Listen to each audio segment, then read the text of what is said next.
Connect with others in the Awaken Therapist community and join us over on Patreon.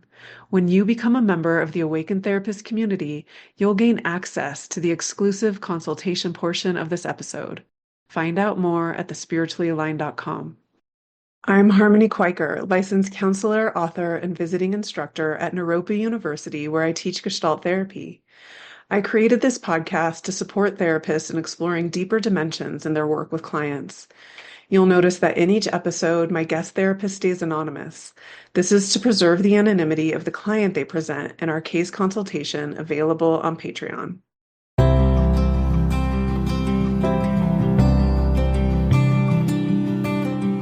In this episode of the Awaken Therapist podcast, I meet with a transpersonal counselor who is passionate about honoring nature as co-therapist. We consult about a case where therapeutic resistance seems to be preventing deep transformation. We also explore the nuance between being a secure base for ourselves and asking our partner for what we need. I hope you enjoy this episode. And so, how did you learn about transpersonal counseling? So many people haven't heard of it. They don't even know what the term means. How did you find your way? I mean, it's pretty much through Naropa that I even learned what that was. I was teaching yoga, and then in that process, witnessed so many people coming into classes and then having some like really emotional things come up and having some like processes in yoga classes or after and coming to me for support. I thought to myself, I'm like, I need to study this more. I want more qualifications. I want to be a greater container for this really powerful stuff that I'm witnessing. And I'd witness it in myself as well. When I looked around to different therapy programs throughout the country, nothing really felt that inspiring to me. So there was one moment I'm like, okay, maybe I'll just go and do a bunch of little trainings and kind of figure out how to piece it all together. And then I was actually getting acupuncture one day and I was talking to my acupuncturist about it. And she said, have you ever looked at a more spiritually aligned therapy program?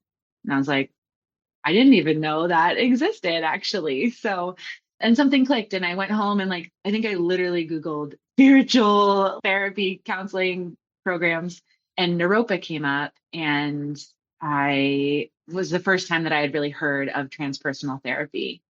And it took me actually a really quite like probably I'm a little embarrassed to tell you how long it took me to really grasp what that meant.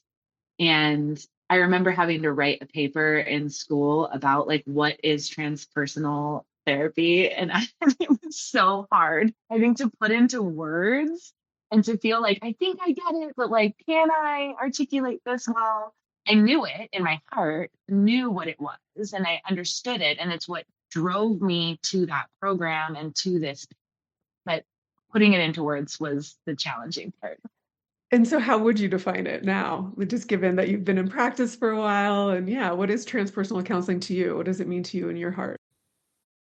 I think transpersonal therapy is finding ways to connect to anything that is greater than or outside of yourself that can kind of also lead you back home.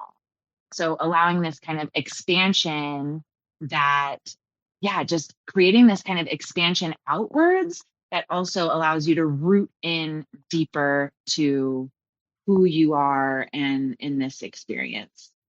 And even me saying that, I'm like, this is so like feels woo woo and like, what am I even saying? But it's just the best way that I can kind of put into words. Yeah, no, I like that. I like the juxtaposition between expansion and embodiment, and that feels true to me. The actual definition, trans means beyond, and then persona, like personal, beyond personal identity, is really what the essence of transpersonal is. And so much clinical work outside of the field of transpersonal counseling really does focus on the mind and rearranging ideas that a person's personal identity is seated in. And so it's really unique to work in this way, to hold space as a clinician, not from our own personal identity. Like that's the beginning of a transpersonal container for us to open into our awareness-based knowing, into intuition, to let go of all the techniques and really be present in our wholeness with our client, honoring their wholeness and engaging in the process with them. And it's not that we ignore their personal identity, like that's important, but we're not trying to interpret, analyze, or rearrange their personal identity. We're supporting them and returning home to something that is so much greater and deeper than the mind and thought-based reality. Yeah, like I have this idea of expanding beyond, and then you can kind of get rid of the noise when you expand beyond so that you can kind of root into that deeper self that is inherently connected to everything. Absolutely. The other thing that I've been pondering is this idea that therapists are held to a different standard in personal relationship than other people. Do you have anything you'd like to say about that? Oh my gosh, I think about this all the time, and especially in my relationship with my husband. And I think like expectations from others, but also expectations from myself of, am I allowed to be messy? Am I allowed to be like make mistakes and like have just moments of just being a wreck? Like, and then, because it's when I am, because I'm human and that's what happens. Then I have like a sense of guilt that comes in around that of like trying to hold this. And I guess that would probably be, a should that's like that I've internalized there around, what being a therapist looks like. And so I think those are some of my own kind of barriers that come up. But especially doing some types of couples therapy. And then I'm at home and I'm not doing the things that I can so easily see when I'm outside of the couple, and then I'm guilty of it, when I'm in relationship and like wrapped up in it all. And then he then, can fall into the trap of being like, you're a therapist and look at you making the mistake. So I think we both play into that, and it can just be hard in that way of like, how do I show up authentically and let myself know that like being human, being messy and sometimes making mistakes is just, it's just who I am. And I'm also a therapist and I'm allowed to do that. Sitting in the seat of clinician, looking at a couple and being able to map their patterns and see the way that their attachment wounds are interacting and their projections and their nervous system dysregulation and on and on. As it's so different than being in the process of moving through whatever is like arising inside of us in relationship with the alchemy of our beloved, and to remember that they aren't the source of our pain, they're not the solution to our pain, that we've left ourselves, and how can we come back home? I remember one time I was sitting with a couple, and it was newly after I met my husband, and we were still finding out how to do this dance together. And I sat down with this couple, and they had the same fight that we had had that weekend. I couldn't believe the mirror that I was looking into, and just sitting in this like, okay, well, we're going to find our way through this. And it was just such actually a gift to be able to see them from a different vantage point than when I was in it. And also to recognize the humanity of that experience of being really in the ideas that our partner did something wrong or that we need to be a certain way, and believing that our thoughts are true and forgetting like the heart of our care and our desire for real love and connection. Hearing that reminder of what's at the heart of it all. And also that experience that you had, that talk about transpersonal. Yeah, there it is right in front of you. It's a neat little gift. Yeah, I was thinking also of something that shows up for me because even sometimes if I have the awareness, when I'm in, say we're in a fight, and then I can see what's happening for me. I have the awareness and I understand, if I'm having some type of response that's triggered from something in my past or even something in our past together. And I can see my walls come up and, my desire to run or whatever it is. And I'll say, okay, like breathe through it and stay present to this. And maybe you do take a walk and come back. But I have this other part that comes in that's like, no, like I don't want to do that. Like that gets really angry about having to do that. And so there's just that resistance that shows up, I think, too. So even though there's the awareness or the understanding or the ability to have space from what's happening, then there's maybe some like teenager in me or kid that's like stomping her feet, being like, no, we can just be kind of a baby right now, and that's okay. So there's this kind of push pull in that direction as well. One of the most challenging things for me in relationship is when I can see my husband's blind spots, but I'm not his therapist to guide him through them, and to not get caught up and like hooked into having him see. It's such an interesting experience and like really looking inside of myself and honoring that I can see, that I really am seeing something. And it's not my job to make him also see. That is so hard. And I know exactly what you're talking about. So that is also one of those pieces that makes it hard of like, okay, I'm a therapist and I'm also, living in real life, in my own life and engaging in a different way in that, being able to see things and also not intervening in some of the ways that we might in a different setting. When we have the ability to see that our attachment wound is activated and that the other person is doing something that reminds us of what caused the initial wounding, even though the thing that they're doing isn't harmful or hurtful. Like, for example, my husband is really busy. He likes to take care of everything. And my inner young one's like, what about me? I want some attention. And my attachment wound is so much seated in near-death experience I had as a child, as an infant, where I fell from the top bunk of a bed. And so when he's busy, like when we first got together, I literally felt like I could die. Like it was like a life or death. I need your attention. And so I remember saying to him, I know you're not the person that caused this pain, but this pain is really here right now inside of me.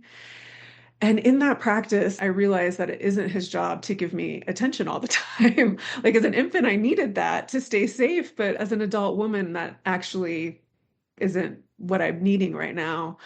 And so I started this practice where when my attachment wound was activated, I would turn towards myself and say, I will always hold you. I'll never drop you. I will always hold you. And so I started repairing my attachment system in real time in that practice. And from that, I came up with the sentence stem: when my inner young one feels blank, she needs blank from me. And so I sort of can fill it in with any sort of activation and start repairing my attachment system for myself. I love that. What a wonderful practice to have. And especially in those really trying moments when, and when we're like reaching so hard to pull in to create that pattern of just like turning in and doing it. Which reminds me actually, because this has been coming up just in clients around a lot of anger or frustration or resistance around having to reparent or like nurture, our inner young ones in some of these ways that are so necessary for healing. Yeah. So I don't know. I was just curious about what you have to say around that. We explore the nuance between having our needs met in relationship, which we're designed to want connection and want to be seen and want attunement, like it's our biologically based core needs. So between looking to others to give us what we need and looking to ourselves to give ourselves what it is that we need. And I really believe that by creating a secure base within ourselves, we're actually more likely to get our needs met from other people.